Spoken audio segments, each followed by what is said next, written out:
Hello and welcome to New Jersey Politics with Laura Jones. I am Laura Jones and we are so glad to have you here. Coming up today, we're going to be talking about a news story making headlines all over the state and the country. Senator Bob Menendez charged for the second time in 10 years for corruption. New Jersey's senior senator was arraigned in federal court this week on corruption charges along with his wife Nadine. We're going to be diving into the details surrounding the case, its implications, and the reactions it has sparked within the state and country. The current charges include accepting hundreds of thousands of dollars in bribes in exchange for the senator's influence. Menendez is also accused of providing sensitive information to the Egyptian government. He maintains his innocence, and we are joined now by David Wildstein. David Wildstein is the founder and editor of the New Jersey Globe, one of the most watched political websites in New Jersey. David, good to see you. Thank you for being here. Always a pleasure, Laura. All right, so Menendez has come out and he has said, hey, listen, allegations are just that. They are allegations, and all is said and done, I think I'm going to be exonerated and I'm going to continue to be the state's senior senator. So I wanted to get your take on where we are here in New Jersey, because this is a state that is sadly known for its political scandals. Well, first of all, this is what Bob Menendez said, what he's supposed to say.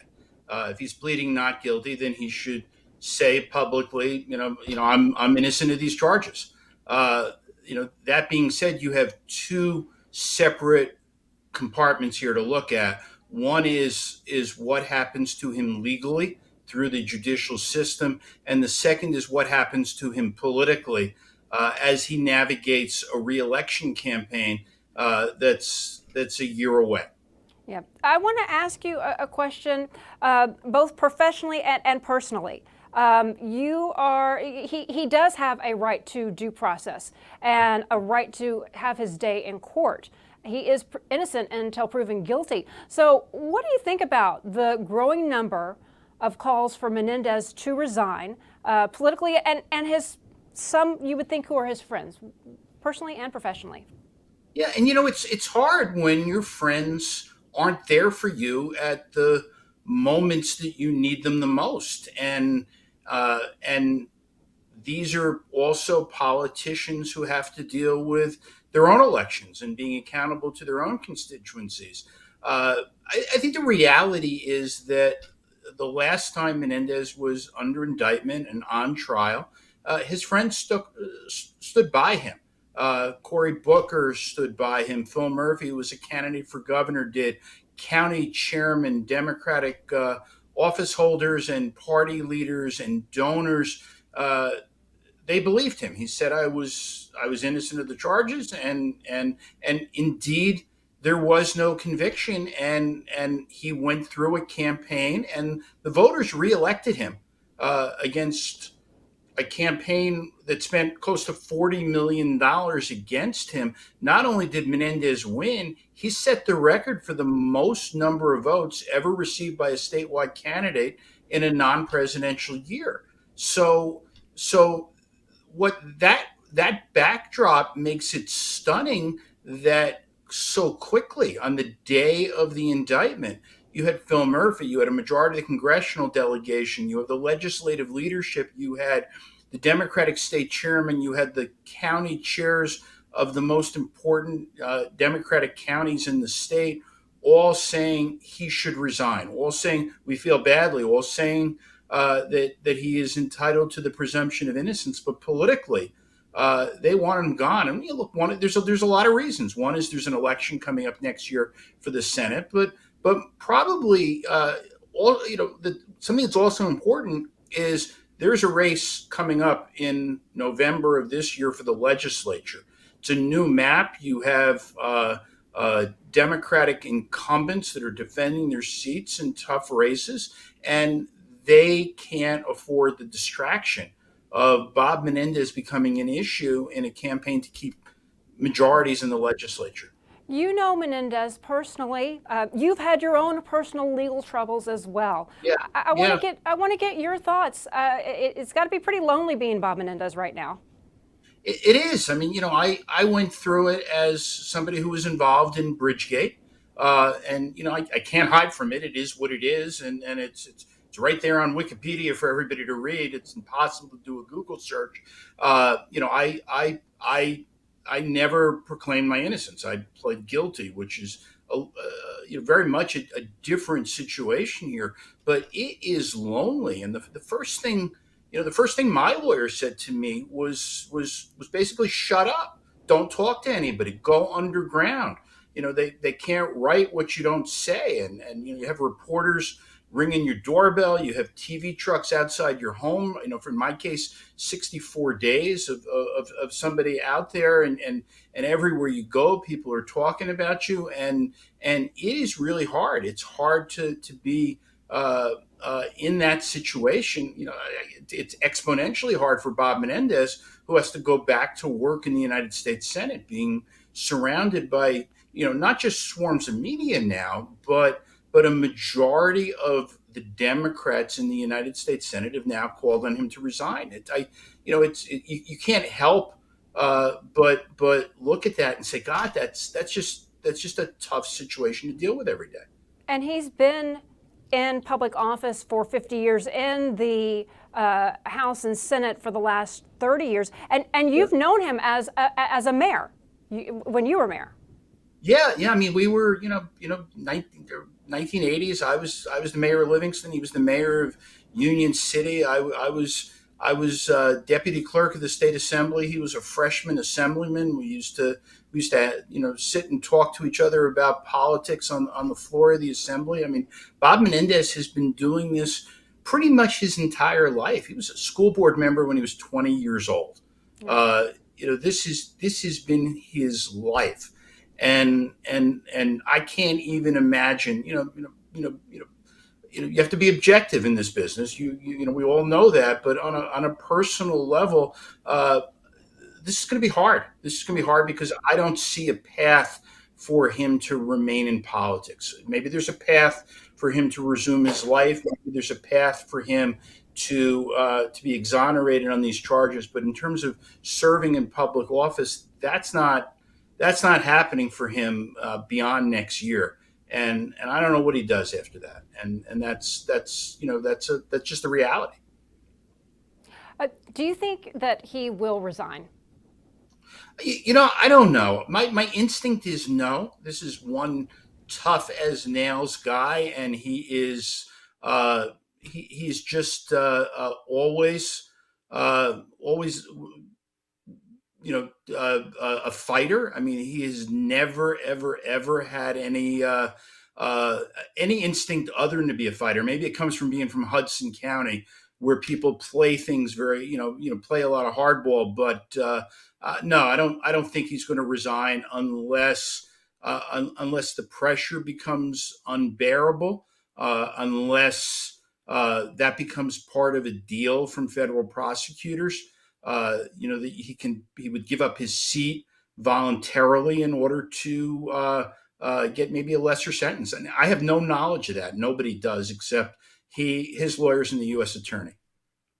About what happens if the seat is vacated. Governor Murphy would be able to appoint a replacement, and in New Jersey, we're already talking about replacements. You had an article on the New Jersey Globe about even possibly Tammy Murphy, Phil Murphy's wife, replacing him. And so I just want to get your thoughts about just talking about this, because these charges we now know have been out there. Like it probably wasn't a surprise to Governor Murphy. No, it wasn't. I mean, once there were published stories about a possible indictment coming down the road, that was always something that people were talking about. They've been having conversations for months about that. Nobody knew when the indictment was coming or if it was coming, but it certainly wasn't shocking to anybody. So you get to a point where you've got to start thinking ahead to the next election. I mean, remember, Menendez indicted on Friday. Andy Kim, 3-term congressman, extraordinarily serious figure, immediately jumps in the race. Now it's a choice for Democrats between Bob Menendez and Andy Kim. Tammy Murphy, if she runs, she's a very real candidate, and not just because she's the wife of. That's really not so fair to Mrs. Murphy to say that. She's got policy chops on her based on her own merits. She's got extraordinary national contacts and fundraising experience. She's the fundraiser in that household, and it would be a mistake for anybody, Democrat or Republican, not to take Tammy Murphy seriously. Well, you brought up not getting into people's marriages, and I can't help but think Bob Menendez and his wife have both been indicted. And it's hard to look ahead, but do you think that they will the defense, will they work together on this? Could he possibly even say, hey, listen, my wife, she was doing some text messages. She didn't really understand the implications. Could there be any blame, do you think, possibly shifted her way? Do you think they'll have a united front? Because I couldn't help but notice she wasn't there when he gave his statement, his press conference on Monday. No, she wasn't. But neither were a lot of other people that would have normally been at something like that. He just had some old time friends and just regular people from Hudson County. Laura, I don't know. I know exactly what you know. No more, than that, which is what we read in the indictment. And what you read in the indictment is just a starting process. It's what the prosecutors decided you and I should know, not everything. And there's going to be discovery. I don't know that Bob Menendez is aware of everything the prosecutors have at this point. Remember, the U.S. Attorney for the Southern District of New York said in his press conference that they're still investigating this, and there may, that's certainly a hint that there might be more to come. So, I don't know. Anybody who tells you that they know the answer to that question, I don't know. It's they don't know what they're talking about. Yeah. And look, you go back to my own situation. I was constantly reading things in the paper that I'm thinking, wow, these were discussions that I was having with my lawyer. The lawyer didn't say, and it was wrong. Some people become very knowledgeable during these things, and because they're not really held accountable later to have to defend their predictions. There's a lot of this story left to be written. Right. And the court of public opinion is very different than what we will see in court if it does make it to trial. David, this case is just getting started, but our time is running out. Thank you so much for taking the time to talk to us. It's always Thanks for having me on, Laura. Always a pleasure.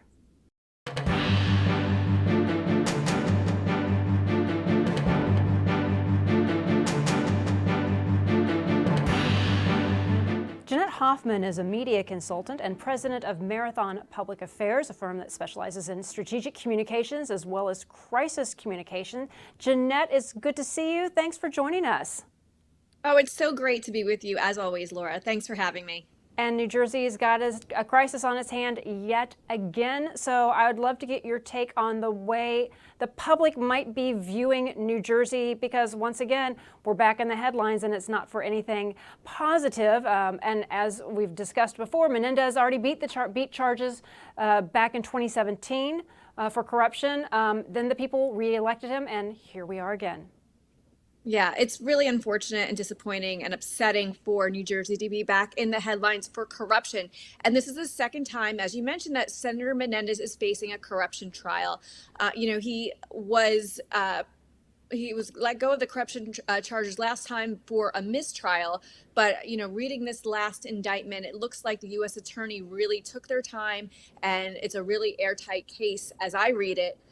Because there's text messages, there's deleted emails, there's gold bars with serial numbers and fingerprints and DNAs that can be traced back to all kinds of people that almost really prove that there was a bribe that's taken place. And it looks like, what really saddens me is that Senator Menendez has almost sold out our United States government to the government of Egypt. And that's what the U.S. Attorney is looking to prove in this case. Very, very sad day for the people of New Jersey and the people of the United States here. Right, because really it reads like a script out of The Sopranos. Like, are you kidding me? And also, what did you think about how the prosecution even released photos? They had his jacket in that photo. Yeah. It looked almost like an Instagram post where you could see his name embroidered, the money laid out, fanned out. He said, listen, these are just allegations, and what the prosecution is presenting is what the prosecution wants to present, which he was indicating is really inflaming things. Yeah, well, listen, everybody is entitled to their day in court and, the presumption of innocence. That press conference, he really dug himself in, which, anyone who knows Senator Menendez, anyone who's followed New Jersey politics, predicted that he would, say he's not guilty and really dig in here. But, to say that he was storing $500,000 in cash from his own personal savings in his house because that's what people do, and it's an old-fashioned thing. I mean, it's really laughable because most people don't do that. If I was his attorney, I would say less is more in this case because it looks like he's really digging himself a hole here. And furthermore, the gold bars, I mean, they have serial numbers and fingerprints, and it can all be traced back to the person who was bribing him. So, I don't think it's a good look for Senator Menendez. Half of his colleagues in the U.S. Senate who are Democrats have called for him to step down. The governor, Governor Murphy, has called for him to step down. Even one of his best friends in the U.S. Senate, junior Senator Cory Booker, has eventually called for him to step down. So politically, this is very damaging to him. It's hard for him to serve the people of New Jersey, which should be an honor and privilege for anyone in good faith right now. Well, and then Cory Booker actually kind of spoke to that. He said, this isn't about him being guilty. It's not about him being innocent. It's about, are you able to effectively do your job? And given the circumstances, I don't think that you can do your job. So I'd like to get your take on how this is starting to shake out politically, because Menendez seems to be really digging his heels in. When you do have people like Cory Booker, you have the governor saying, it's time, you need to step aside.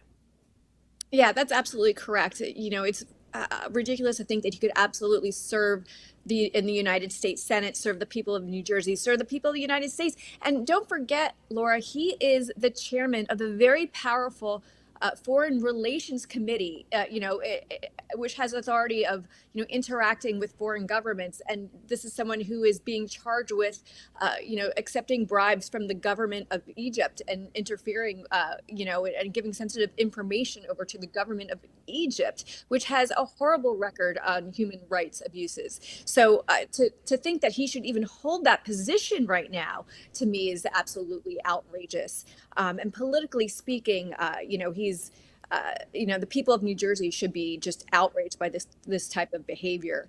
And you see, as David Wildstein just said earlier in the program, Congressman Andy Kim, who was one of the first Democrats to call for him to step down, he has now said he will run against him in the Democratic primary, and possibly Governor Murphy's wife, Tammy Murphy, is considering a run. I think you'll see many Democrats looking to line up to run for his seat, and many serious Republicans will run for the U.S. Senate, which will might be an open seat in a couple of years. Do you think that even it could filter down to the local level? It's an off-year election in November 2020. This November 2023, you have all the legislatures up for re-election, and there's been redistricting. You have Dick Cody, who is not running again. Does this filter down to that and perhaps give some opportunity for Republicans to make gains, or to even perhaps become the majority in the Senate or Assembly? Yeah, I think so. There were a lot of retirements, just up and down the state, particularly in the state Senate. State Senator Fred Madden in South Jersey retired. You spoke about Dick Cody. A number of legislators have retired just due to the fact that the districts were shifted around. And so, certain legislators had to run in completely new districts, so they stepped aside. So the ground is really ripe for Republicans to take control. I think I talked about the messaging. The districts are really looking good for Republicans to either take control of the Assembly or the Senate, or narrow the margins in the legislature, and really make Democrats fight for policies that are more moderate and not so left-leaning and progressive in New Jersey, because I think the majority of New Jersey voters are somewhere in the middle. Yeah, there's always an election in New Jersey, and there is never a dull moment in the state of New Jersey. I know, like I said before, this Menendez case is just starting. So we look forward to having you back to talking more about it as it develops. Jeanette Hoffman, thank you so much. Thanks, Laura. There's always so much to talk about in New Jersey. I'm glad to be on with you. Always, absolutely.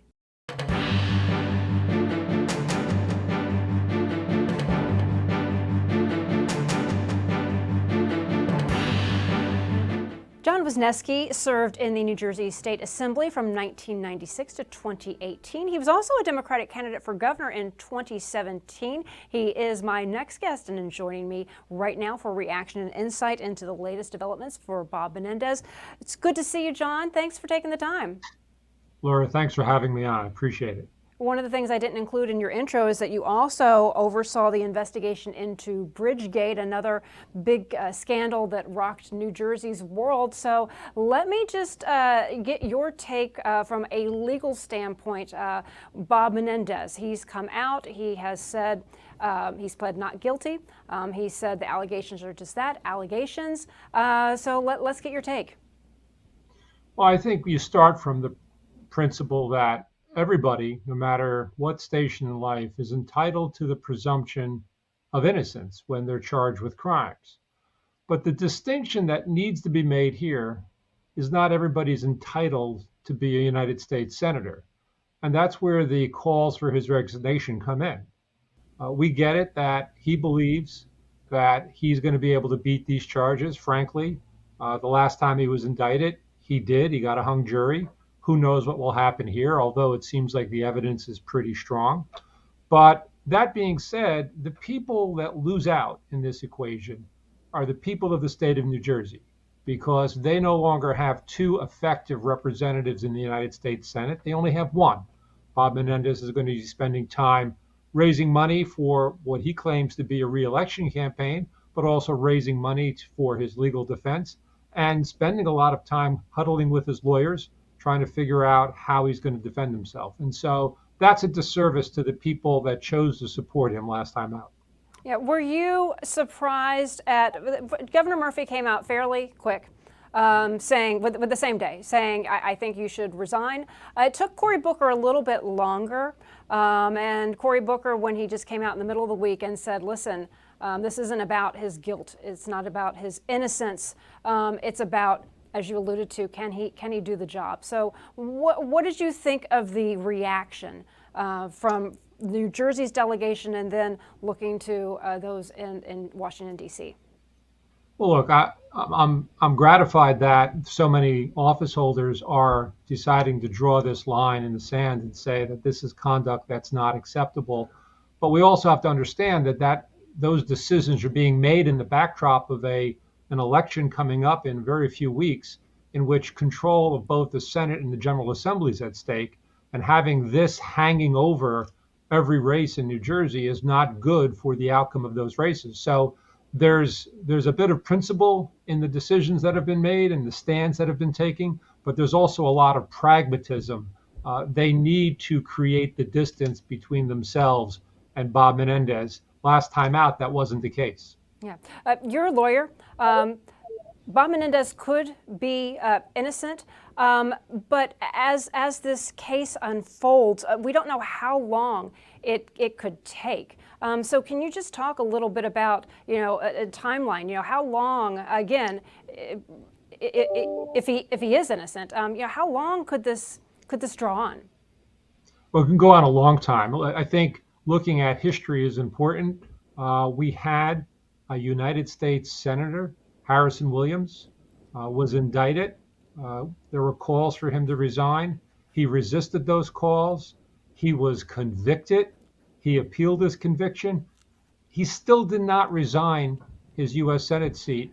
It was only until it became clear that his colleagues in the Senate were about to vote him out that he did resign. And an interesting footnote, the political conviction that gave rise to Bob Menendez was the indictment and conviction of Senator William Musto, who was also the mayor of Union City. And an interesting footnote is that despite being convicted, Senator Musto ran and successfully was reelected until he was forced from office by the court.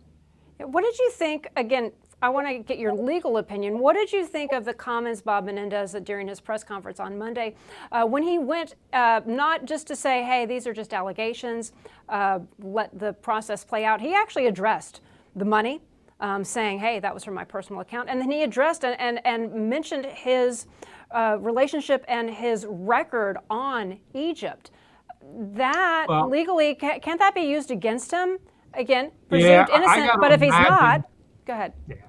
I got to imagine that there was a collective round of lawyers slapping their foreheads when he said that, because you're right. Whatever he said at that press event, no matter how much he believed it, no matter how much he felt that it set the stage for him to vindicate himself, it is also words that can be used against him at a trial. He said that the money found in his closet was his own money, withdrawn from his own accounts. It's an enormous amount of money. I don't know where a U.S. senator, no matter how long tenured they are, comes up with that kind of cash or those gold bars. But part of the evidence that the U.S. Attorney's Office talked about was having the DNA of the people who were supposed to have been giving him the bribe money on that very cash. It's really going to create a very difficult situation for him at trial, because he's either going to have to find a way to address that, and most criminal defendants don't testify in their own behalf, or the prosecution's going to have a field day with that. All right, well, John Wisniewski, we are going to leave it there. Thank you so much for taking the time to talk to us. We really appreciate it. Laura, thank you very much. And we thank you so much for watching this edition of New Jersey Politics. I am Laura Jones, and we look forward to seeing you back here next time.